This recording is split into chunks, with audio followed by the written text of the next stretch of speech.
Hi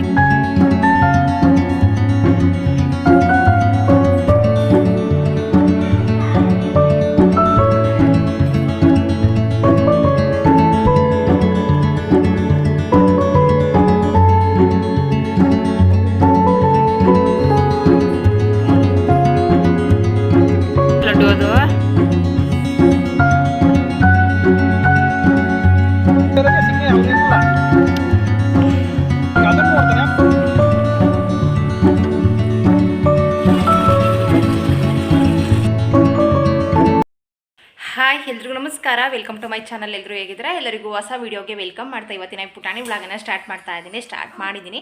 ಇವತ್ತು ಗುರುವಾರದ vlog ಆಗಿರುತ್ತೆ ಇದು. ಇವತ್ತು ಪೂಜೆ ಎಲ್ಲದೂ ಕೂಡ ಇವಾಗ ಆಯಿತು. ಬೆಳಗಿಂದ ನನ್ನ ದಿನಚರಿ ಯಾವ ರೀತಿ ಆಗಿತ್ತು, ಪೂಜೆಗೆ ನನ್ನ ತಯಾರಿ ಯಾವ ರೀತಿ ಆಗಿತ್ತು ಅಂತ ಇವತ್ತಿನ ವ್ಲಾಗಲ್ಲಿ ಶೇರ್ ಮಾಡ್ಕೊಳ್ತೀನಿ. ಈ ವ್ಲಾಗ್ ನಿಮಗೆ ಇಷ್ಟ ಆದರೆ ಪ್ಲೀಸ್ ಲೈಕ್ ಮಾಡಿ, ಶೇರ್ ಮಾಡಿ. ಪ್ಲೀಸ್ ನಮ್ಮ ಚಾನಲ್ಗೆ ಯಾರು ಸಬ್ಸ್ಕ್ರೈಬ್ ಆಗಿಲ್ಲ, ಸಬ್ಸ್ಕ್ರೈಬ್ ಮಾಡ್ಕೊಂಡು ಸಪೋರ್ಟ್ ಮಾಡಿ ಅಂತ ಕೇಳ್ಕೊಳ್ತಾ ಇದ್ದೀನಿ. ಟೈಮಲ್ಲೇ 12 ಗಂಟೆ ಆಯಿತು. ಅಡುಗೆ ಶುರು ಮಾಡ್ಕೊಳ್ಬೇಕು. ಹೇಗೆ ಟೈಮ್ ಹೋಗುತ್ತೆ ಅನ್ನೋದೇ ಗೊತ್ತಾಗೋದಿಲ್ಲ. ವಾರದ ದಿನ ಅಂತೂ ಎಷ್ಟೇ ಬೇಗ ಕೆಲಸ ಮುಗಿಸಿದ್ರು ಕೂಡ ಕೆಲಸ ಮುಗಿಯೋದೇ ಇಲ್ಲ. ಇವಾಗ ಪೂಜೆ ಎಲ್ಲದೂ ಕೂಡ ಆಯಿತು. ಪೂಜೆ ಆದಮೇಲೆ ಇನ್ನು ಅಡುಗೆ ಎಷ್ಟೋ ತನಕನಾದ್ರೂ ಮಾಡ್ಕೊಳ್ಬೋದು. ಹಾಗಾಗಿ ಪೂಜೆ ಎಲ್ಲ ಫಸ್ಟು ಮುಗಿಸಿದೆ. ಬೇಗನೆ ಪೂಜೆ ಎಲ್ಲ ಆಯಿತು. ಲಡ್ಡು ಆಟ ಆಡ್ತಾ ಇದ್ದಾಳೆ, ಅವಳನ್ನು ಕೂಡ ಸ್ನಾನ ಮಾಡಿಸಿ ಎಲ್ಲದೂ ಕೂಡ ಆಯಿತು. ಇವಾಗ ವ್ಲಾಗನ್ನು ಶೇರ್ ಮಾಡ್ತೀನಿ ನನ್ನ ದಿನ ಯಾವ ರೀತಿಯಾಗಿತ್ತು ಅಂತ. ಏನು ಆಟ ಲಡ್ಡು ಅದು? ಯಾಕೆ ಎಸಿತಿದ್ಯಾ ಹೇಳು. ಇರಲಿ, ಎಸಿತಿ ಆಟ ಆಡ್ತೀಯಾ? ಪೂಜೆ ಎಲ್ಲ ಆಯಿತು. ಇವಾಗ ಇಲ್ಲಿ ನೋಡಿ, ಗೊಂಬೆ ಮನೆ ಆಗಿಬಿಟ್ಟಿದೆ. ಎಲ್ಲಿ ನೋಡಿದ್ರೂ ಗೊಂಬೆ. ಈ ಸಲ ಮತ್ತೆ ಜಾತ್ರೆಯಲ್ಲಿ ಗೊಂಬೆ ಕೇಳ್ತಾ ಇದ್ಲು, ಹಾಗಾಗಿ ಗೊಂಬೆ ಕೊಡಿಸಿಲ್ಲ. ಇಷ್ಟೇ ಅಲ್ಲ, ಇನ್ನು ಒಳಗೆಲ್ಲ ಇದಕ್ಕೆ ಸುತ್ತಿಟ್ಟಿದ್ನಲ್ಲ ಬೆಡ್ಶೀಟ್ಗೆ, ಅದೆಲ್ಲ ಹಾಗೇ ಇದೆ. ಅದು ನೀನು ತೆಗ್ದೇ ಇಲ್ಲ. ಒಂದು 15 ಗೊಂಬೆ ಮೇಲಿದೆ ಅಂತ ಅಂದ್ಕೊಳ್ತೀನಿ. ನೋಡಿ ಆಟ ನೋಡಿ ಇವಳ್ದು. ಇವತ್ತು ನೈವೇದ್ಯಕ್ಕೆ ಪಾಯಸ ಮಾಡಿದ್ದೆ. ಪಾಯಸ ತಿಂದು ಆಟ ಆಡ್ತಾ ಇದ್ದಾಳೆ. ಬಗ್ಗೆಲ್ಲ ಆಟ ಆಡ್ತಾಳೆ. ಇಡೀ ದಿನ ಇದೇ ಥರ ಆಟ ಆಡ್ತಾನೆ ಇರ್ತಾಳೆ. ಬೇಜಾರಾಗಲ್ವಾ ಬಂಗಾರಿ ನಿಂಗೆ? ಹಾಂ, ಟಿ ವಿ ನೋಡ್ತೀಯಾ? ಆಟ ಆಡ್ತಾಳೆ, ಟಿ ವಿ ನೋಡ್ತಾಳೆ, ಬರ್ಕೊಳ್ತಾಳೆ, ಗೊಂಬೆ ಮಂಗಿಸ್ತಾಳೆ, ಅಮ್ಮ ಪಾಪ ಆಟ ಆಡ್ತಾಳೆ. ಇಡೀ ದಿನ ಲಡ್ಡು ಅಂತೂ ಫುಲ್ ಬ್ಯುಸಿ. ನೀನು ಮಾತೇ ಆಡಲ್ಲ ನಿನ್ನ ಬ್ಲಾಗಲ್ಲಿ, ಬೇರೆ ಟೈಮಲ್ಲಿ ಮಾತಾಡ್ತೀಯ. ಏನು ತಿಂಡಿ ತಿಂದೆ ಹೇಳು? ಏನು ತಿಂಡಿ ತಿಂದೆ? ಅದು ಇವಾಗ ತಿಂದಿದ್ದು. ಬೆಳಗ್ಗೆ ಏನು ತಿಂದೆ? ಪಲಾವ್. ಅಮ್ಮನ ಮನೆಯಿಂದ ಮೊನ್ನೆನೇ ಬಂದೆ, ಆದರೂ ಕೂಡ ವಿಡಿಯೋ ಏನೂ ಮಾಡ್ಕೊಂಡಿರಲಿಲ್ಲ.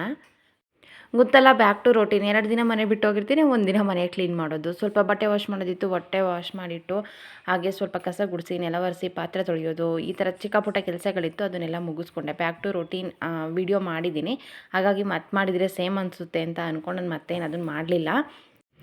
ಬಳೆ ಸ್ಟ್ಯಾಂಡಿಗೆ ಬಳೆ ಹಾಕಿಟ್ಟಿದ್ದು ಕೆಳಗಡೆ ಹಾಗೇ ಇತ್ತು. ಅದನ್ನು ತೆಗೆದಿದ್ದು ಮತ್ತು ಹಾಕೇ ಇರಲಿಲ್ಲ. ಹಾಗಾಗಿ ಅದನ್ನೊಂದು ಹಾಕ್ತೆ ಅಂದ್ಕೊಳ್ತಾ ಇದ್ದೀನಿ. ಬಾಕ್ಸ್ ಬರುತ್ತಲ್ಲ ಬಳೆದು ಇಡೋದು, ಮೀಶೋದಲ್ಲಿ ನೋಡಿದ್ದೆ, ಇಷ್ಟ ಆಗಿತ್ತು, ಲೈಕ್ ಮಾಡಿಬಿಟ್ಟಿದ್ದೀನಿ. ಅದನ್ನೊಂದು ತೊಗೊಳ್ಬೇಕು ಅಂತ. ನಂಗೆ ಯಾಕೋ ಈ ಸ್ಟ್ಯಾಂಡಲ್ಲಿ ಇರೋದು ಯಾಕೋ ಇಷ್ಟ ಅಂತ ಅನ್ನಿಸ್ಲಿಲ್ಲ. ಹಾಗಾಗಿ ತೆಗಿಯೋಣ ಅಂತ ಅಂದ್ಕೊಂಡಿದ್ದೀನಿ. ಗಾಜಿನ ಬಳೆ ಇರೋದ್ರಿಂದ ಮತ್ತು ಕೆಳಗಡೆ ಇಟ್ಟರೆ ನನ್ನ ಮಕ್ಕಳು ಹೊಡೆದಾಕ್ಬಿಡ್ತಾರೆ. ತರೋವರೆಗೂ ಇಲ್ಲೇ ಇರಲಿ ಅಂತ ಅಂದ್ಕೊಂಡು ಹೊಸ ಬಳೆ ತೊಗೊಂಡು ಬಂದಿದ್ದೆ ಜಾತ್ರೆಯಲ್ಲಿ. ಅದನ್ನು ಕೂಡ ಹಾಕ್ತಾಯಿದ್ದೆ.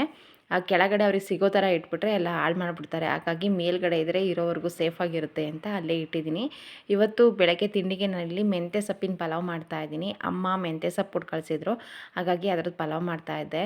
ಸಿಕ್ಕಾಪಟ್ಟೆ ಟೇಸ್ಟ್ ಚೆನ್ನಾಗಿರುತ್ತೆ. ನಂಗೆ ತುಂಬಾ ಇಷ್ಟ. ತರಕಾರಿ ಹಾಕೋದೇನು ಬೇಡ, ಟೊಮೊಟೊ, ಈರುಳ್ಳಿ, ಮೆಂತ್ಯ ಸೊಪ್ಪು ಇಷ್ಟಿದ್ರೆ ಸಾಕು. ರಾತ್ರಿ ಕಡಲೆ ಬೀಜ ಮತ್ತು ಬಟಾಣಿ ಕಾಳನ್ನು ನೆನೆಸಿಟ್ಟಿದ್ದೆ, ಅದನ್ನು ಹಾಕ್ತಾಯಿದ್ದೀನಿ.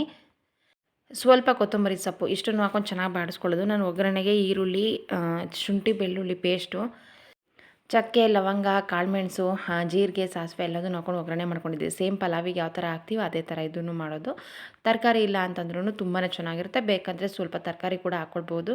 ಸ್ವಲ್ಪ ಜೀರಿಗೆ ಪೌಡರ್, ಗರಂ ಮಸಾಲ, ಧನಿಯಾ ಪುಡಿ, ಸ್ವಲ್ಪ ಅರಿಶಿಣದ ಪುಡಿ ಹಾಕ್ತಾಯಿದ್ದೀನಿ. ರುಚಿಗೆ ಬೇಕಾಗುವಷ್ಟು ಉಪ್ಪು, ಸ್ವಲ್ಪ ಹಸಿಕಾಯಿ ತುರಿ ಹಾಕ್ಕೊಂಡು ಚೆನ್ನಾಗಿ ಮಿಕ್ಸ್ ಮಾಡ್ಕೊಂಡು 1 ವಿಷಲ್ ಕೂಗಿಸ್ಕೊಂಡ್ರೆ ಮೆಂತ್ಯ ಸೊಪ್ಪಿನ ಪಲಾವ್ ರೆಡಿ ಆಗುತ್ತೆ. ಯಾರೆಲ್ಲ ಈ ಥರ ಪಲಾವ್ ಮಾಡ್ತೀರಾ ಕಮೆಂಟಲ್ಲಿ ತಿಳಿಸಿ. ಇಡೀ ಮನೆ ಘಮ ಘಮ ಅಂತ ಇರುತ್ತೆ. ಕೊತ್ತಂಬರಿ ಮತ್ತು ಮೆಂತ್ಯ ಸೊಪ್ಪು ಹಾಕಿರ್ತೀವಲ್ಲ, ಹಾಗಾಗಿ ಇವಾಗ ಪಲಾವ್ ರೆಡಿ ಆಯಿತು. ಇದನ್ನು ಹಾಗೆ ಬೇಕಾದ್ರೂ ತಿನ್ಬೋದು, ಅಥವಾ ಮೊಸರು ಗೊಜ್ಜು ಮಾಡಿದರೆ ಇನ್ನೂ ಚೆನ್ನಾಗಿರುತ್ತೆ. ಟೇಸ್ಟ್ ಮಾತ್ರ ಸಖತ್ತಾಗಿರುತ್ತೆ. ನಂಗೆ ತುಂಬಾ ಇಷ್ಟ ಇದ್ರದ್ದು.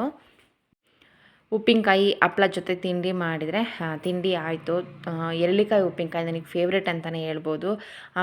ಹೊಟ್ಟೆ ತುಂಬಿದ್ರೂ ಕೂಡ ಒಂದು ಉಪ್ಪಿನಕಾಯಿ ಇದ್ದರೆ ಇನ್ನೂ ಸ್ವಲ್ಪ ಊಟ ಜಾಸ್ತಿ ಹೋಗುತ್ತೆ ಅಂತ ಅನಿಸುತ್ತೆ, ಅಷ್ಟು ಚೆನ್ನಾಗಿರುತ್ತೆ. ಹಾಗೆ ಬಾಳೆಹಣ್ಣು ಕವರಲ್ಲಿ ಅಮ್ಮ ಕೊಟ್ಟು ಕಳಿಸಿದ್ದು ಹಾಗೇ ಇತ್ತು, ತೆಗೆದಿಟ್ಟಿರಲಿಲ್ಲ. ಹಾಗಾಗಿ ಅದನ್ನು ತೆಗೆದಿಡ್ತಾ ಇದ್ದೀನಿ. ಹಾಗೇ ಇಟ್ಟರೆ ಗುಂಗುರು ಮುತ್ತುತ್ತೆ, ಈ ಥರ ಇಟ್ಟರೆ ಗುಂಗುರು ಎಲ್ಲ ಬರೋದಿಲ್ಲ. ಹಾಗಾಗಿ ಜೀರಿಲಿಟ್ರೆ ಬೇಗನೆ ಹಣ್ಣಾಗ್ಬಿಡುತ್ತೆ. ಈ ಥರ ಇಟ್ಟರೆ ಚೆನ್ನಾಗಿರುತ್ತೆ. ಅದನ್ನು ಫಸ್ಟು ತೆಗೆದಿಟ್ಟೆ. ಅಮ್ಮ ಧನಿಯಾ ಪುಡಿ ಕೊಟ್ಟು ಕಳಿಸಿದ್ದಾರೆ, ಅದನ್ನು ಬಾಕ್ಸಿಗೆ ಹಾಕಿ ಎತ್ತಿಡಬೇಕು. ನಾನು ಧನಿಯಾ ಪುಡಿ ಏನು ಮಾಡೋದಿಲ್ಲ, ಅಮ್ಮನೇ ಪ್ರತಿ ಸಲನೂ ಕೊಟ್ಟು ಕಳಿಸ್ತಾರೆ. ನನಗೆ 1 ವರ್ಷದವರೆಗೂ ಆಗುತ್ತೆ. ಆಗಿಲ್ಲ ಅಂತಂದರೆ ಬೇಗನೆ ಖಾಲಿ ಆದರೆ ಅವ್ರು ಕೇಳ್ತಾ ಇರ್ತಾರೆ, ಆಯಿತಾ ಖಾಲಿ ಆಯಿತಾ ಮಾಡಲಾ ಅಂತ. ತುಂಬ ಚೆನ್ನಾಗಿರುತ್ತೆ. ನಂಗೆ ಅಂಗಡಿಲಿ ತಂದಿರೋದು ಅಷ್ಟೊಂದೇನು ಇಷ್ಟ ಆಗೋದಿಲ್ಲ. ಈ ಸಲ ನಾನೇ ಟ್ರೈ ಮಾಡೋಣ ಖಾಲಿ ಆದಮೇಲೆ ಅಂತ ಅಂದ್ಕೊಂಡಿದ್ದೆ. ಬಟ್ ಅಮ್ಮನೇ ಎಲ್ಲ ಜಾಸ್ತಿ ಮಾಡಿ ಕೊಟ್ಟು ಕಳಿಸಿದ್ರು. ಇನ್ನೊಂದು ಸಲ ಖಾಲಿ ಆಗೋ ಅಷ್ಟರಲ್ಲಿ ಅಮ್ಮನ ರೆಸಿಪಿನೇ ಕೇಳಿಕೊಂಡು ಯಾವ ರೀತಿಯಾಗಿ ಮಾಡ್ತಾರೆ ಅಂತ ನಾನು ಈ ಸಲ ಮಾಡೋಣ ಅಂತ ಅಂದ್ಕೊಂಡಿದ್ದೀನಿ. ಖಾಲಿ ಆಗೋ ಅಷ್ಟರಲ್ಲಿ ಕಸ ಎಲ್ಲ ಗುಡಿಸ್ಕೊಂಡು ಇವಾಗ ಮತ್ತೆ ನೆಲ ಒರೆಸ್ತಾ ಇದ್ದೀನಿ. ನನ್ನ ಮಗಳಿಗೆ ಸಿಲಿಲಲ್ಲಿ ಪಾಪ ಪಾಂಡು ಇತ್ತು ಅಂತಂದರೆ ಮಧ್ಯಾಹ್ನವರೆಗೂ ನನ್ನನ್ನು ಮಾತೇ ಆಡಿಸಲ್ಲ. ಅವಳು ಪಾಡಿಗೆ ಅವಳು ಟಿ ವಿ ನೋಡ್ಕೊಂಡು ಕೂತಿರ್ತಾಳೆ, ತೊಂದರೆನೇ ಕೊಡೋದಿಲ್ಲ. ಅಷ್ಟು ಇಷ್ಟ ಆಗುತ್ತೆ. ಅದು ಏನು ಅಷ್ಟೊಂದು ಇಷ್ಟ ಅಂತ ಗೊತ್ತಿಲ್ಲ. ಒಂದೊಂದು ಎಪಿಸೋಡ್ನೇ ಅದೆಷ್ಟು ಸಲ ನೋಡಿದ್ದೀವಿ ಅಂತ ಗೊತ್ತಿಲ್ಲ. ಅವಳ ಸಲುವಾಗಿ ಅಷ್ಟು ಇಂಟ್ರೆಸ್ಟಿಂದ ನೋಡ್ತಾ ಇರ್ತಾಳೆ. ನೆನ್ನೆನೇ ಹೂವೆಲ್ಲ ಎತ್ತಿ ನೆನ್ನೆ ನೈಟ್ ಹೂ ಕಟ್ಟಿ ಇಟ್ಟಿದ್ದೆ ಪೂಜೆಗೆಲ್ಲ. ಇವಾಗ ಮತ್ತೆ ಕಟ್ಟೋದಕ್ಕೆ ಹೋದರೆ ಲೇಟ್ ಆಗುತ್ತೆ ಅಂತ. ಇನ್ನು ಕಸ ಗುಡಿಸಿ ಆಯಿತೆ, ನೆಲ ಒರೆಸಿ ಆಗಿದೆ. ಇನ್ನು ಫ್ರೆಶ್ ಅಪ್ ಆಗಿ ಬಂದು ಪೂಜೆ ರೆಡಿ ಮಾಡ್ಕೊಳ್ಳೋದು ಪೂಜೆಗೆ. ಮನೆ ಸ್ವಲ್ಪ ದೊಡ್ಡದಿರೋದ್ರಿಂದ 1.5 ಗಂಟೆ ಮೇಲೆ ಟೈಮ್ ತೊಗೊಳ್ತೀನಿ ನೆಲ ಒರೆಸೋದಕ್ಕೆ. ನಂಗೆ ಹೆಂಗೆ ಬೇಕು ಹಂಗೆ ಒರೆಸಿದ್ರೂ ನಂಗೆ ಇಷ್ಟ ಆಗೋದಿಲ್ಲ. ಹಾಗೆ 2 ರೂಮಲ್ಲಿ ಲಗೇಜ್ ಇದೆ, ಅದನ್ನು ಯಾವುದೂ ಬೆಡ್ ಯಾವುದು ಕ್ಲೀನ್ ಮಾಡೋ ಥರ ಇಲ್ಲ. ಆದ್ರೂ ಕೂಡ ಅಷ್ಟು ಟೈಮನ್ನು ತೊಗೊಳ್ತೀನಿ. ಅದರಿಂದಲೇ ನಂಗೆ ಸ್ವಲ್ಪ ಪೂಜೆ ಲೇಟ್ ಆಗೋದು. ನಾನು ಎಷ್ಟೇ ಬೇಗ ಕೆಲಸ ಮುಗಿಸ್ಕೊಂಡ್ರೂ ಕೂಡ ನೆಲ ಒರೆಸೋದೇ ತುಂಬ ಟೈಮ್ ತೊಗೊಳುತ್ತೆ. ಹಾಗೆ ನೈಟ್ ನೆಲ ಒರೆಸಿ ಮತ್ತು ಬೆಳಗ್ಗೆ ಪೂಜೆ ಮಾಡೋಣ ಅಂತಂದರೆ ನನಗೆ ಅದು ಯಾಕೋ ಅಷ್ಟೊಂದು ಇಷ್ಟ ಆಗೋದಿಲ್ಲ ನೈಟ್ ಒರೆಸಿರೋದ್ರಲ್ಲೇ ಪೂಜೆ ಮಾಡೋದಕ್ಕೆ. ಬೆಳಗ್ಗೆ ಎಲ್ಲ ಕ್ಲೀನ್ ಮಾಡ್ಕೊಂಡು ಪೂಜೆ ಮಾಡ್ತೀನಿ ಅಂತ ಹೋದರೆ ದನ ಕರು ಎಲ್ಲ ಇರೋದ್ರಿಂದ ಆ ಕೆಲಸ ಮುಗಿಸ್ಬಂದು ತಿಂಡಿ ಮುಗಿಸಿ ಮತ್ತು ಈ ಕೆಲಸ ಮಾಡೋ ಅಷ್ಟರಲ್ಲಿ ಟೈಮ್ ಆಗೇ ಬಿಡುತ್ತೆ. ಆದರೂ ಪರವಾಗಿಲ್ಲ, ಸ್ವಲ್ಪ ತಡವಾದರೂ ಪರವಾಗಿಲ್ಲ, ನೀಟಾಗಿಯೇ ಎಲ್ಲ ಕ್ಲೀನ್ ಮಾಡಿಕೊಂಡು ಪೂಜೆ ಮಾಡಿದರೆ ನನಗೆ ಸಮಾಧಾನ ಆಗುತ್ತೆ. ಒಬ್ಬೊಬ್ರಿಗೆ ಒಂದೊಂದು ಥರ. ಮುಂಚೆ ಎಲ್ಲ ಏನು ಮಾಡ್ತಾಯಿದ್ದೆ ಅಂದರೆ ಅರ್ಧ ನೈಟೇ ನೆಲ ಒರೆಸಿರ್ತಿದ್ದೆ, ಇನ್ನು ಅರ್ಧ ಮಾತ್ರ ಬಿಟ್ಟಿರ್ತಿದ್ದೆ, ಅದನ್ನು ಬೆಳಗ್ಗೆ ಒರೆಸ್ಕೊಳ್ತಿದ್ದೆ. ಇವಾಗ ಅದು ಇಷ್ಟ ಆಗಲ್ಲ. ಹಾಗಾಗಿ ಬೆಳಗ್ಗೆನೇ ಪೂರ್ತಿ ಎಲ್ಲ ಕ್ಲೀನ್ ಮಾಡ್ಕೊಳ್ತೀನಿ. ಅಷ್ಟರಲ್ಲಿ ಇವ್ರ ಟೈಮ್ ಆಯಿತು, ಕೂಗ್ತಾಯಿದ್ರು. ಮನೆ ಹತ್ರನೇ ಇರೋದ್ರಿಂದ ಅವ್ರು ಕೂಗೋದೆಲ್ಲ ನೀಟಾಗಿ ಕೇಳಿಸುತ್ತೆ. ಮತ್ತು ಅವ್ರನ್ನ ನಾನು ಪೂಜೆ ಮಾಡೋದಕ್ಕೆ ಹೋದರೆ ಲೇಟ್ ಆಗುತ್ತೆ ಅಂತ ಅವರಿಗೆಲ್ಲ ಊಟ ಎಲ್ಲ ಬಡಿಸಿ ಅಂದರೆ ಮೇವು ಹಾಕಿ ಇವಾಗ ಹೋಗ್ತಾ ಇದ್ದೀನಿ ಮತ್ತೆ. ಈ ಗಿಡ ನೋಡಿ ದೊಡ್ಡ ಪಾಟಿಗಾದ್ಮೇಲೆ ಎಷ್ಟೊಂದು ಹೂ ಬಿಡ್ತಾ ಇದೆ ಅಂತ. ತುಂಬ ಹರಡಿತ್ತು, ಅಂದರೆ ಕೊನೆಯೆಲ್ಲ ಗಾಳಿ ಬಂದರೆ ಮುರ್ಕೊಳ್ಳುತ್ತೆ ಅಂತ ಒಂದು ದಾರ ತಗೊಂಡು ಈ ಥರ ಒಟ್ಟಿಗೆ ಕಟ್ಟಿದ್ದೀನಿ. ಇವಾಗ ಎಷ್ಟೊಂದು ಹೂ ಬಿಡ್ತಾ ಇದೆ. ಆವಾಗ ಸಣ್ಣ ಪಾಟಲ್ಲಿದ್ದಾಗ ಅಷ್ಟೊಂದು ಬಿಡ್ತಾ ಇರಲಿಲ್ಲ. ಇವಾಗ ದೊಡ್ಡದಕ್ಕೆ ಹಾಕಿದ ಮೇಲೆ ತುಂಬ ಚೆನ್ನಾಗಿ ಹೂ ಬಿಡ್ತಾ ಇದೆ. ಇದೊಂದು ಪುಟಾಣಿ ಹಾರ ಕಟ್ಟೋಣ ಅಂತ ಅಂದ್ಕೊಂಡೆ. ಮನೆ ಮುಂದೆ ಎಲ್ಲ ತೊಳೆದು ರಂಗೋಲಿ ಹಾಕಿದ್ದೆ. ಇವತ್ತಿನ ರಂಗೋಲಿ ಯಾವ ಥರ ಇದೆ ಕಮೆಂಟಲ್ಲಿ ತಿಳಿಸಿ. ನನ್ನ ಮಗಳದು ಕೂಡ ಸ್ನಾನ ಮಾಡಿಸ್ಕೊಂಡು ಬಂದೆ. ನಾನು ಪೂಜೆ ಮಾಡುವಾಗ ನನ್ನ ಮಗಳು ಕೆಲವೊಂದು ಸಲ ಊದುಗಡ್ಡಿ ಅಥವಾ ಧೂಪ ಏನಾದ್ರೂ ಕೊಟ್ಟು ಪೂಜೆ ಮಾಡಿಸ್ತೀನಿ, ಅಭ್ಯಾಸ ಆಗಲಿ ಅಂತ. ಫೋಟೋ ಎಲ್ಲ ಒರೆಸ್ಕೊಂಡು ಹೂವಿನ ಅಲಂಕಾರ ಮಾಡಿ ನಂತರ ಗಂಧ ಇಟ್ಟು ಮಾಮೂಲಿ ಪ್ರತಿದಿನ ಯಾವ ರೀತಿಯಾಗಿ ಪೂಜೆ ಮಾಡ್ತೀನಿ ಆ ಥರನೇ ಪೂಜೆ ಮಾಡೋದು. ಗುರುವಾರ ಅಂತಂದರೆ ನನಗೇನೋ ಒಂಥರ ಸ್ಪೆಷಲ್ ಅಂತ ಅನಿಸುತ್ತೆ. ಒಂಥರ ಮನೇಲೇನೋ ಹಬ್ಬದ ಫೀಲಿಂಗ್ ಇರುತ್ತೆ. ನನ್ನ ಮಕ್ಕಳಿಗೂ ಖುಷಿ, ಗುರುವಾರ ಅಂತಂದರೆ ಅಮ್ಮ ಏನಾದರೂ ಸ್ವೀಟ್ ಮಾಡಿರುತ್ತೆ ಅಂತ. ಎಲ್ಲ ವಾರನೂ ಸ್ವೀಟ್ ಮಾಡ್ತೀನಿ. ಒಂದೊಂದು ವಾರ ಆಗಿಲ್ಲ ಅಂತಂದಾಗ ಹಣ್ಣು ಕಾಯಿ ಇಡ್ತೀನಿ. ಅಂದರೆ ಅದೇ ಮಾಡ್ಬೇಕು ಇದೇ ಮಾಡಬೇಕಂತಲ್ಲ, ನಮ್ಮ ಖುಷಿ ಅಷ್ಟೇ, ನನಗೇನೋ ಒಂಥರ ಖುಷಿ. ಹಾಗಾಗಿ ಪ್ರತಿ ವಾರ ಸ್ವೀಟ್ ಮಾಡಿರ್ತೀನಿ. ಇವತ್ತು ಕೂಡ ಹಾಲು ಪಾಯಸ ಮಾಡೋಣ ಅಂತ ಎಲ್ಲ ರೆಡಿ ಮಾಡಿ ಇಟ್ಟಿದ್ದೀನಿ. ಹಾಗೆ ಒಬ್ಬರು ವ್ಯೂವರ್ ಕಮೆಂಟ್ ಹಾಕಿದರು, ಅವರಿಗೇನೋ ಪ್ರಾಬ್ಲಮ್ ಇತ್ತಂತೆ ಡೆಲಿವರಿ ಟೈಮಲ್ಲಿ. ಅದು ಏನೂ ಪ್ರಾಬ್ಲಮ್ ಆಗದೆ ನಾರ್ಮಲಾಗಿ ಡೆಲಿವರಿ ಆಗಲಿ ಅಂತ ಕೇಳ್ಕೊಳ್ಳಿ ಅಕ್ಕ ಅಂತ ತುಂಬ ಸಲ ಕಮೆಂಟಲ್ಲಿ ಕೇಳಿದರು. ರಾಯರ ಹತ್ರ ಕೇಳ್ಕೊಂಡಿದ್ದೆ, ಅವ್ರಿಗೇನೋ ಹೊಟ್ಟೆಲೇನೋ ಪ್ರಾಬ್ಲಮ್ ಇತ್ತು ಅಂತ ಹೇಳಿದರು. ಇವಾಗ ಡೆಲಿವರಿ ಆಗಿದೆ, ಹೆಣ್ಪಾಪು ಆಗಿದೆ. ತಾಯಿ ಮಗು ಇಬ್ಬರು ಕೂಡ ಚೆನ್ನಾಗಿದ್ದಾರೆ. ಆರೋಗ್ಯವಾಗಿ ಮಗು ಇರಲಿ ಅಂತ ನಾನು ಕೂಡ ಕೇಳ್ಕೊಳ್ತೀನಿ. ಥ್ಯಾಂಕ್ಸ್ ಹೇಳಿದರು. ಅದು ಸ್ಕ್ರೀನ್ಶಾಟ್ ತೆಗೆದಿಟ್ಕೊಂಡಿದ್ದೀನಿ, ಆದರೆ ಮುಂದೆ ವೀಡಿಯೋದಲ್ಲಿ ಅಟ್ಯಾಚ್ ಮಾಡ್ತೀನಿ ಸ್ಕ್ರೀನ್ ಮೇಲೆ. ರಾಯರ ಪ್ರಸಾದ ಕೊಟ್ಟಿದ್ದರು ಅವರಿಗೆ, ಅದು ನೋಡಿ ಖುಷಿ ಆಯಿತು. ಹಾಗೆ 9 ದಿನ 9 ಮುಡುಪು ಅದನ್ನು ವೀಡಿಯೋ ಶೇರ್ ಮಾಡಿದ್ನಲ್ಲ, ಅದಕ್ಕೊಬ್ಬರು ಕಮೆಂಟ್ ಹಾಕಿದ್ರು, ಅದರಲ್ಲಿ ನಾನ್ ವೆಜ್ ತಿನ್ಬೋದಾ, ಮನೇಲಿ ಮಾಡ್ಬೋದಾ ಅಂತ. ನಾನು ವೀಡಿಯೋದಲ್ಲೇ ಹೇಳಿದ್ದೀನಿ, ನೀವು ಮನೆಯಲ್ಲಿ ಮಾಡಿರೋ ದಿನ ಇಟ್ಟಿರೋ ಹಾಗೂ ಇಲ್ಲ, ನೀವು ಮಾಡೋ ಹಾಗೂ ಇಲ್ಲ, ಹಾಗೆ ನೀವು ಹೊರಗಡೆ ಹೋಗಿ ತಿಂದು ಬರೋ ಹಾಗೂ ಕೂಡ ಇಲ್ಲ. ನಾನ್ ವೆಜ್ಜನ್ನು ತಿನ್ನಬಾರ್ದು, ಮನೇಲಿ ಮಾಡಬಾರ್ದು, ಮನೇಲಿ ಇಟ್ಟಿರಬಾರ್ದು, ಅದನ್ನು ಹೇಳಿದ್ದೀನಿ. ಮತ್ತು ನೀವು ಕಮೆಂಟ್ಸಲ್ಲಿ ಕೇಳಿದ್ರಿ, ಡೌಟ್ ಇತ್ತು ಅಂತ ಅಂದ್ಕೊಳ್ತೀನಿ. ಅದನ್ನು ಯಾವುದೇ ಕಾರಣಕ್ಕೂ ನೀವು 9 ದಿನ ಪೂಜೆ ಮಾಡ್ತೀರಾ ಅಂತಂದರೆ 9 ದಿನವೂ ಕೂಡ ನೀವು ಮಾಡಬಾರ್ದು. ರಾಯರಿಗೆ ಇವತ್ತಿನ ಹೂವಿನ ಅಲಂಕಾರ ಈ ರೀತಿಯಾಗಿತ್ತು. ತುಂಬಾ ಸಿಂಪಲಾಗಿ ಪೂಜೆ ಆದ್ರೂ ಕೂಡ ತುಂಬ ಚೆನ್ನಾಗಿ ಕಾಣಿಸ್ತಾ ಇದ್ರು ರಾಯರು. ಗುರುವಾರ ಅಂತೂ ಬೆಳಗ್ಗೆಯಿಂದ ನಮ್ಮಲ್ಲಿ ಸಾಂಗ್ ರಾಯರದು ಬರ್ತಾನೆ ಇರುತ್ತೆ. ಪ್ರತಿದಿನ ಕೇಳಿದ್ರೂ ಕೂಡ ಗಾಯತ್ರಿ ಮಂತ್ರ, ಅಕ್ಷರ ಮಾಲಿಕ ಸ್ತೋತ್ರ ಬರುತ್ತಲ್ಲ ಅದಾಗಿರ್ಬೋದು, ಹಾಗೆ ಮೂಲ ಮಂತ್ರ ಬರುತ್ತಲ್ಲ ಪೂಜ್ಯಾಯ ರಾಘವೇಂದ್ರ, ಈ ಸಾಂಗ್ ಅಂತೂ ಬೆಳಗ್ಗೆಯಿಂದ ಬರ್ತಾನೆ ಇರುತ್ತೆ. ಏನೋ ಒಂಥರ ದೇವಸ್ಥಾನ ಥರ ಫೀಲ್ ಆಗ್ತಾ ಇರುತ್ತೆ. ನೀವು ಇದೊಂದು ಸಲ ಟ್ರೈ ಮಾಡಿ.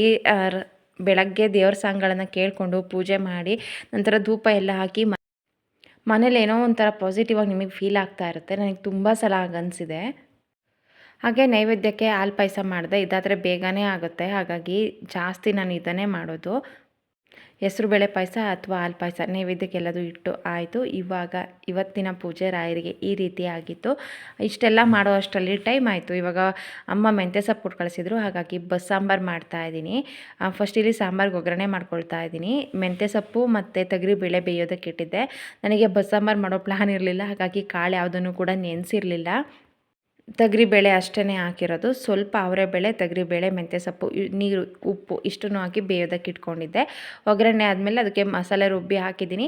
ಬೇಯಿಸಿಟ್ಟಿರುವಂತಹ ರಸನ ಹಾಕ್ಕೊಳ್ಳೋದು. ಇವಾಗ ಆ ಕಾಳಿಗೆ ಒಗ್ಗರಣೆ ಮಾಡ್ಕೊಳ್ತಾ ಇದ್ದೀನಿ. ಬಾಣಲೆಗೆ ಸಾಸಿವೆ, ಜೀರಿಗೆ, ಈರುಳ್ಳಿ, ಸ್ವಲ್ಪ ಕರಿಬೇವಿನ ಸೊಪ್ಪು, ಒಣಮೆಣಸಿನ್ಕಾಯಿ ಇಷ್ಟನ್ನು ಹಾಕೊಂಡು ಫ್ರೈ ಮಾಡ್ಕೊಳ್ಳೋದು. ರುಚಿಗೆ ಬೇಕಾಗುವಷ್ಟು ಉಪ್ಪು, ಹಸಿಕಾಯಿ ತುರಿ, ಹಾಗೆ ಬೇಯಿಸಿಟ್ಟಿರುವಂತಹ ಸೊಪ್ಪು ಮತ್ತು ಕಾಳನ್ನು ಹಾಕೊಂಡು ಮಿಕ್ಸ್ ಮಾಡಿಕೊಂಡ್ರೆ ರುಚಿಯಾದಂತಹ ಆರೋಗ್ಯಕರವಾದಂತಹ ಮೆಂತ್ಯ ಸೊಪ್ಪಿನ ಕಾಳು ರೆಡಿ ಆಗುತ್ತೆ. ನಾನು ಜಾಸ್ತಿ ಮೊಳಕೆ ಕಾಳು ಎಲ್ಲದನ್ನು ಹಾಕಿ ಮಾಡ್ತೀನಿ, ಆರೋಗ್ಯಕ್ಕೆ ಒಳ್ಳೆಯದು, ಟೇಸ್ಟ್ ಕೂಡ ಚೆನ್ನಾಗಿರುತ್ತೆ. ಇವತ್ತು ಅದೇ ಹೇಳಿದ್ನಲ್ಲ, ಸಾಂಬಾರು ಮಾಡೋ ಪ್ಲ್ಯಾನ್ ಇರಲಿಲ್ಲ, ಹಾಗಾಗಿ ನೆನೆಸಿಟ್ಟಿರಲಿಲ್ಲ, ಹಾಗೆಯೇ ಮಾಡಿದೆ. ಆದರೂ ಕೂಡ ತುಂಬಾ ಚೆನ್ನಾಗಿತ್ತು ಸಾಂಬಾರು. ಮಸಾಲೆ ರುಬ್ಬೋದಕ್ಕೆ ಈರುಳ್ಳಿ, ಬೆಳ್ಳುಳ್ಳಿ ಹುರಿದಾಕೊಂಡಿದ್ದೆ. ಸ್ವಲ್ಪ ಹಸಿಕಾಯಿ ತುರಿ, ಧನಿಯಾದ ಪುಡಿ, ಖಾರದ ಪುಡಿ, ಬೇಯಿಸಿಟ್ಟಿರುವಂತಹ ಸೊಪ್ಪು ಮತ್ತು ಕಾಳನ್ನು ಒಂದು ಸೌಟ್ ಹಾಕ್ಕೊಂಡಿದ್ದೆ. ಇಷ್ಟನ್ನು ಸ್ವಲ್ಪ ನೀರು ಹಾಕಿ ರುಬ್ಕೊಂಡು ಹಾಕೋದಷ್ಟೇ. ತುಂಬ ಸಿಂಪಲ್ಲಾಗೇ ಆಗುತ್ತೆ. ಟೇಸ್ಟ್ ಮಾತ್ರ ತುಂಬಾ ಚೆನ್ನಾಗಿರುತ್ತೆ. ನಮ್ಮ ಕಡೆ ಈ ಸಾಂಬಾರನ್ನು ಜಾಸ್ತಿ ಬಾಣಂತಿಯರಿಗೆ ಮಾಡಿಕೊಡ್ತಾರೆ. ಆ ಟೈಮಲ್ಲಿ ತುಂಬಾ ತಂಪು ಮತ್ತು ಶಕ್ತಿ ಕೂಡ. ಸಾಂಬಾರು ಮಾಡಿದ ಮೇಲೆ ಮುದ್ದೆ ಮಾಡಲೇಬೇಕಲ್ಲ, ಹಾಗಾಗಿ ಮುದ್ದೆ ಮಾಡಿಕೊಂಡೆ. ಮಧ್ಯಾಹ್ನದ ಊಟ ರೆಡಿ ಆಯಿತು. ಬಸ್ಸಾರು, ಮುದ್ದೆ, ರೈಸು, ಕಾಳು ಇಷ್ಟೆಲ್ಲ ಕೆಲಸ ಮುಗಿಸೋ ಅಷ್ಟರಲ್ಲಿ ಹಸುಗಳಿಗೆ ನೀರು ಕುಡಿಸೋ ಟೈಮ್ ಆಯಿತು. ಹಾಗಾಗಿ ಮನೆ ಹಿಂದೆ ತೋಟಕ್ಕೆ ಬಂದಿದ್ದೆ, ನೀರು ಕುಡಿಸಿ ಹೋಗೋಣ ಅಂತ. ಒಬ್ಬರು ವ್ಯೂವರ್ ಕಮೆಂಟ್ ಹಾಕಿದರು, ನೀವು ಗುಲಾಬಿ ಗಿಡ ಯಾವ ಥರ ಮೇಂಟೈನ್ ಮಾಡ್ತೀರಾ ಅದ್ರ ಬಗ್ಗೆ ತಿಳಿಸಿ ಅಂತ. ನಾನು ಅದಕ್ಕೇನು ಜಾಸ್ತಿ ಓವರ್ ಮೇಂಟೈನ್ ಅಂತ ಏನಿಲ್ಲ. ಗಿಡದಲ್ಲೆಲ್ಲ ಹುಳ ಆಗ್ತಾ ಇರುತ್ತಲ್ಲ, ಆವಾಗ ಒಂದೊಂದು ಸ್ಪ್ರೇ ಕೊಡ್ತೀವಿ, ಅಂದರೆ ಹುಳ ಆಗ್ದಂಗೆ ಚೆನ್ನಾಗಿ ಚಿಗುರು ಬರೋ ಥರ. ಹಾಗೆ ನಾನು ದನಿನ ಗೊಬ್ಬರ ಜಾಸ್ತಿ ಹಾಕ್ತೀನಿ. ನೀರು ಬೇಸಿಗೆಯಲ್ಲಿ ಮಿಸ್ ಇಲ್ಲದೆ ನೀರು ಹಾಕ್ತೀನಿ. ಹಾಗೆ ಸ್ವಲ್ಪ ಆರ್ಗ್ಯಾನಿಕ್, ತೋಟಕ್ಕೆಲ್ಲ ಆರ್ಗ್ಯಾನಿಕ್ ಔಷಧಿ ತೊಗೊಂಡು ಬಂದಿರ್ತಾರಲ್ಲ, ನಾನು ಕೆಮಿಕಲ್ ಹಾಕೋದು ತುಂಬಾ ಕಡಿಮೆ. ಆರ್ಗ್ಯಾನಿಕ್ ಔಷಧಿಗಳನ್ನು ಹಾಕ್ತೀನಿ, ಅದಕ್ಕೆ ಡ್ರಿಂಚಿಂಗ್ ಆಗಿರ್ಬೋದು ಆ ಥರ ಕೊಡ್ತೀನಿ. ಹಾಗಾಗಿ ತುಂಬ ಚೆನ್ನಾಗಿ ಹೂವು ಬರುತ್ತೆ, ಗಿಡನೂ ಕೂಡ ತುಂಬ ಚೆನ್ನಾಗಿರುತ್ತೆ. ಇಷ್ಟೆಲ್ಲ ಮುಗಿಸೋ ಅಷ್ಟರಲ್ಲಿ ಸಂಜೆ ಆಗಿತ್ತು. ಮನೆಯಿಂದ ತೋಟಕ್ಕೆ ಬಂದಿದ್ವಿ, ಎಳ್ನೀರು ಕುಡಿಯೋಣ ಅಂತ. ತುಂಬಾ ದಿನ ಆಗಿಬಿಟ್ಟಿತ್ತು ಎಳ್ನೀರು ಕುಡಿಬೇಕು ಅಂತ ಅನ್ನಿಸ್ತಾ ಇತ್ತು. ನನ್ನ ಹಸ್ಬೆಂಡ್ ಬೇಗನೆ ಬಂದಿದ್ದರು, ಹಾಗಾಗಿ ಅವ್ರು ಎಳ್ನೀರು ಕೊಡ್ತಾಯಿದ್ರು, ನಾವು ಕುಡಿತಾ ಇದ್ವಿ. ನಿತ್ಯ ಯೂನಿಫಾರ್ಮ್ ಕೂಡ ಚೇಂಜ್ ಮಾಡಿಲ್ಲ. ಸ್ಕೂಲಿಂದ ಬಂದ ತಕ್ಷಣ ಹಿಂದೆ ತೋಟಕ್ಕೆ ಬಂದ್ವಿ. ಮತ್ತೆ ಅವ್ರ ತೋಟಕ್ಕೆ ಹೋದರೆ, ಬೇರೆ ತೋಟಕ್ಕೆ ಹೋದರೆ ಸಿಗೋದಿಲ್ಲ, ಹಾಗಾಗಿ ಎಳ್ನೀರು ಕೊಡ್ತೀವಿ ಅಂದ್ರಲ್ಲ, ಹಾಗಾಗಿ ಹಿಂದಕ್ಕೆ ಬಂದಿದ್ವಿ ತೋಟಕ್ಕೆ. ಇದೊಂದೇನೋ ಮೋಟ್ರ್ ಪ್ರಾಬ್ಲಮ್ ಆಗಿತ್ತು, ಅದನ್ನು ರಿಪೇರಿ ಮಾಡಿಸ್ಕೊಂಡು ಬಂದಿದ್ದರು. ಅದು ಹೇಗೆ ವರ್ಕ್ ಆಗುತ್ತೆ ಅಂತ ಆನ್ ಮಾಡಿಬಿಟ್ರೆ ನನ್ನ ಮಗಳು ಅಲ್ಲಿ ನಿಂತ್ಕೊಂಡು ಆಟ ಆಡ್ತಾ ಇದ್ದಾಳೆ. ಎಳ್ನೀರು ಕುಡಿದು ಮುಗಿಸಿ ಇವಾಗ ವಾಪಸ್ ಮನೆಗೆ ಹೋಗುವಂತಹ ಸಮಯ. ಇನ್ನೊಂದು ಸ್ವಲ್ಪ ಹೊತ್ತು ಬಿಟ್ಕೊಂಡು ಬಂದು ಹಸುಗಳು ನೋಡ್ಕೊಂಡು ಹೋಗ್ತೀವಿ. ಇವತ್ತಿನ ಪುಟಾಣಿ ವ್ಲಾಗ್ ಇದಾಗಿತ್ತು. ನಿಮಗೆ ಇಷ್ಟ ಆಗಿದೆ ಅಂತ ಭಾವಿಸಿದ್ದೀನಿ. ಇಷ್ಟ ಆದರೆ ಪ್ಲೀಸ್ ಲೈಕ್ ಮಾಡಿ, ಶೇರ್ ಮಾಡಿ, ಸಬ್ಸ್ಕ್ರೈಬ್ ಆಗಿ. ಸಿಗ್ತೀನಿ ಮುಂದಿನ ವೀಡಿಯೋದಲ್ಲಿ. Thank you.